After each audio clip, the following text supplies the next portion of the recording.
نے پہلے ہی بتا دی۔ اللہ تبارک و تعالیٰ نے فرمایا وہ اس کے ساتھ کسی کو شریک نہ ٹھہراؤ۔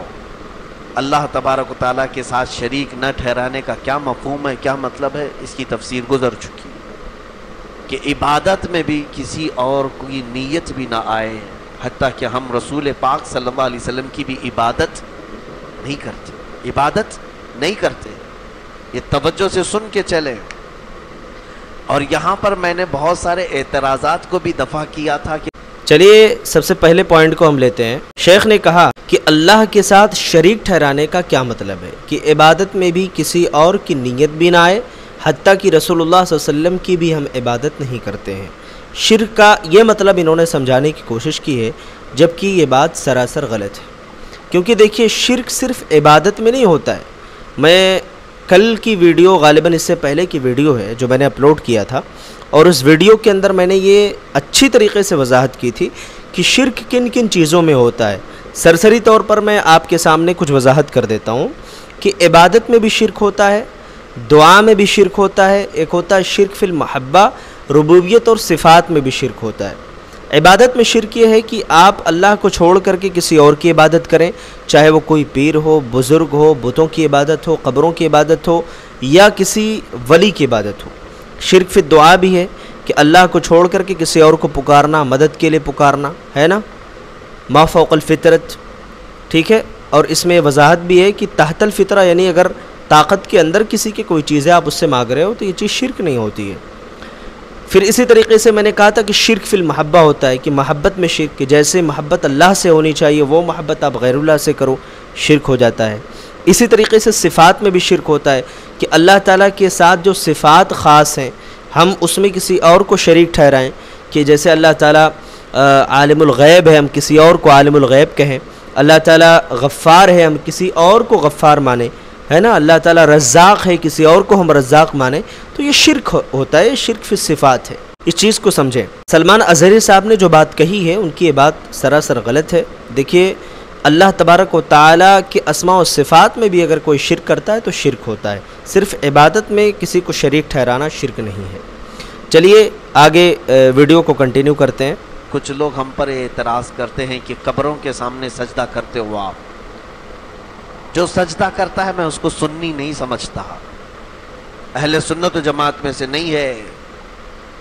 اگر قبروں کے پاس وہ سجدہ کرتا ہے تو وہ حرام کام کر رہا ہے، اور اگر قبر کو خدا سمجھ کر کے کر رہا ہے تو اس نے تو شرک کیا۔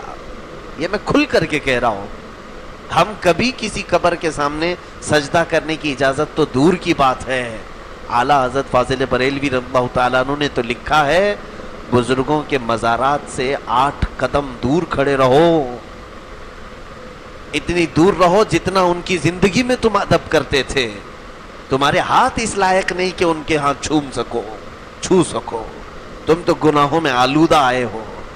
بہرحال یہ ہمارے جذبات ہیں کہ اگر ہم چومتے ہیں یا پھر اگر چھو بھی لیتے ہیں تو یہ نیت کے ساتھ کہ ان کی برکت ہمارے جسموں میں آ جائے، باقی عبادت کی نیت ہماری نہیں۔ چلیے دوسرا پوائنٹ انہوں نے یہ کہا ہے کہ دیکھو ہم قبروں پر سجدہ کرنے کو جائز قرار نہیں دیتے ہیں، ٹھیک ہے، اچھی بات ہے۔ اس کے بارے میں اللہ کے رسول صلی اللہ علیہ وسلم کی حدیث بھی ہے صاف طور پر کہ لعن اللہ الیہود والنصارى اتخذوا قبور انبیائہم مساجدا، کہ اللہ کی لعنت ہو یہودیوں کے اوپر، نصرانیوں کے اوپر، کہ انہوں نے اپنے نبیوں کے قبروں کو سجدہ گاہ بنا لیا۔ تو قبروں پر سجدہ کرنا تو بالکل بھی جائز نہیں ہے۔ انہوں نے کہا کہ اگر کوئی قبر کو خدا مان کر کے سجدہ کرتا ہے تو گویا کہ اس نے شرک کیا، اور اگر قبر کو خدا مان کر کے سجدہ نہیں کرتا ہے تو اس نے شرک نہیں کیا لیکن ایک حرام کام کا ارتکاب کیا۔ کیا یہ بات درست ہے؟ آئیے دیکھ لیتے ہیں۔ سورہ زمر کے آیت نمبر 3 میں اللہ تبارک و تعالیٰ نے کفار مکہ کے بارے میں ایک بات یہ بیان فرمائی کہ وہ جب بتوں کے سامنے سجدہ کرتے تھے تو وہ بتوں کو اپنا رب مان کر کے سجدہ نہیں کرتے تھے، وہ انہیں اللہ نہیں مانتے تھے، بلکہ بتوں کے سامنے سجدہ اس لیے کرتے تھے کہ ما نعبدہم الا لیقربونا الی اللہ زلفی، کہ ہم ان کی عبادت اس لیے کرتے ہیں کہ ہمیں اللہ سے قریب کر سکیں، یعنی ان کا مقصد یہ ہوتا تھا اللہ سے قریب کرنا، ان کو وسیلہ بنا کر کے دعا کیا کرتے تھے۔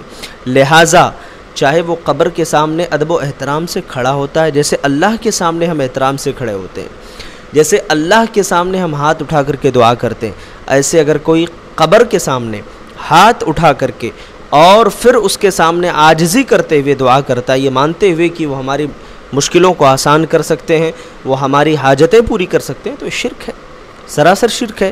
چاہے وہ قبر کو قبر مان کر کے سجدہ کرے، یعنی اس کو وسیلہ مان کر کے سجدہ کرے، یا پھر وہ اس کو نعوذ باللہ اللہ مانے، نعوذ باللہ ہے نا، اللہ تعالیٰ شرک سے ہم سب کی حفاظت کرے۔ اس کے بعد انہوں نے کہا کہ اعلیٰ حضرت فاضل بریلوی نے لکھا ہے کہ بزرگوں کے مزارات سے 8 قدم دور کھڑے رہو۔ میں آپ سے ایک سوال کرنا چاہتا ہوں کہ مزارات بنانے کا تصور کہاں سے آیا ہے؟ کیا یہ اسلام کا تصور ہے؟ کیا اللہ نے اس کا حکم دیا ہے؟ کیا رسول اللہ صلی اللہ علیہ وسلم نے یہ حکم دیا ہے کہ مزارات بنائے جائیں؟ آئیے دلیل دیکھ لیتے ہیں۔ حضرت ابو سعید خدری رضی اللہ تعالیٰ عنہ کہتے ہیں، ابن ماجہ کی روایت ہے، حدیث نمبر 1564، کہتے ہیں کہ نبی کریم صلی اللہ علیہ وسلم نے قبروں پر عمارت بنانے سے، پختہ کرنے سے، ان پر بیٹھنے سے اور وہاں نماز پڑھنے سے منع فرمایا ہے۔ یہاں تو اللہ کے رسول کی تعلیمات کچھ اور ہیں، آپ نے تو سراسر منع کر دیا ہے اس سے۔ اچھا، یہ تو اللہ کے رسول صلی اللہ علیہ وسلم کی حدیث تھی۔ آئیے میں آپ کے سامنے کچھ ایسے حوالے بھی پیش کر دیتا ہوں کہ ائمہ اربعہ بھی اس سلسلے میں کیا کہہ رہے ہیں قبروں کو پختہ کرنے کے سلسلے میں۔ سب سے پہلے دیکھیے امام ابو حنیفہ رحمۃ اللہ علیہ کا کیا فتویٰ ہے۔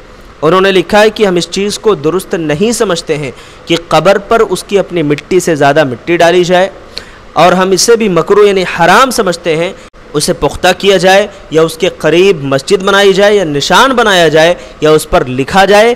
اسی طریقے سے ہمارے نزدیک پختہ اینٹ سے قبر بنانا یا اسے قبر میں استعمال کرنا یہ بھی حرام ہے، البتہ قبر پر پانی لگانے میں کوئی گناہ نہیں ہے، اور امام ابو حنیفہ رحمۃ اللہ علیہ کا یہی فتویٰ ہے۔ ٹھیک ہے، امام شافعی کیا کہہ رہے ہیں؟ کہتے ہیں میں نے مہاجرین کو اور انصار صحابہ کی قبروں کو پختہ تعمیر شدہ نہیں دیکھا، ہے نا۔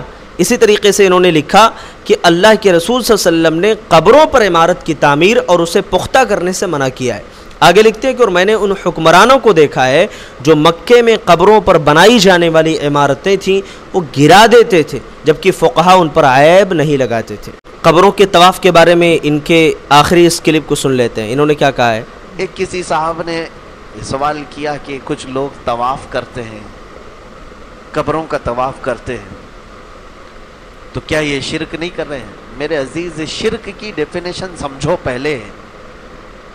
طواف اللہ کا بھی تو نہیں، یہ آخری پوائنٹ قابل غور ہے۔ اگر صرف اللہ کا طواف کر رہے ہوتے اور پھر کوئی دوسرے کا طواف کرتا تو آپ کہتے شرک کیا۔ خدا کا طواف ہوتا ہے؟ استغفر اللہ۔ شرک اس کو کہتے ہیں جو خدا کے ساتھ خاص کام ہے لیکن وہ کام دوسرے کے ساتھ بھی آپ کرنے لگ گئے، دوسرے کے ساتھ بھی وہ کام کر رہے ہیں تو شرک ہے۔ خدا کا کب طواف کیا آپ نے؟ طواف تو خانہ کعبہ کا ہوتا ہے۔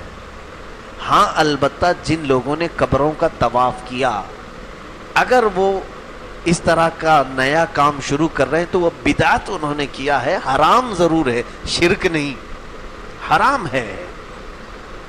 بہرحال یہ تفصیلی بحث بہت دیر تک چلی جائے گی۔ چلیے جناب نے جو آخری بات بیان فرمائی اس پر بھی کچھ میں تبصرہ کر دیتا ہوں۔ دیکھیے قبروں کا طواف کیا ہے؟ حضرت نے کہا کہ ہم اللہ تعالیٰ کا طواف تھوڑی کرتے ہیں، ہم تو خانہ کعبہ کا طواف کرتے ہیں۔ اگر اللہ کا ہم طواف کرتے، ہاں جبکہ کوئی کر نہیں سکتا ہے، پھر اس کے بعد کسی چیز کا طواف کرتے تو یہ شرک ہوتا ہے، جبکہ یہ شرک نہیں ہے، ایک حرام کام ہے۔ میرے بھائی میں آپ کو بتا دوں طواف کرنا ایک عبادت ہے۔ خانہ کعبہ کا طواف ہم کیوں کرتے ہیں؟ اللہ نے حکم دیا ہے۔ لیکن مزار کا طواف کوئی کیوں کرتا ہے؟ کس نے حکم دیا؟ اللہ نے، رسول نے۔ قرآن و حدیث میں کہاں ہے؟ کسی درخت کا کوئی طواف کرتا ہے، کسی پتھر کے سامنے کوئی طواف کرتا ہے، یہ کس کا حکم ہے؟ پھر اس کے بعد یہ کہ وہ شرک نہیں ہوگا، یعنی اللہ کے لیے ہم اگر کوئی عبادت کرتے ہیں اس کے بعد پھر کوئی اور یعنی اسی طریقے کی عبادت ہم غیر اللہ کے لیے کرتے ہیں، ہاں جو اصل میں اللہ کے لیے خاص تھی، تو یہ شرک نہیں تو پھر اور کیا ہے؟ یہ شرک نہیں تو اور کیا ہے؟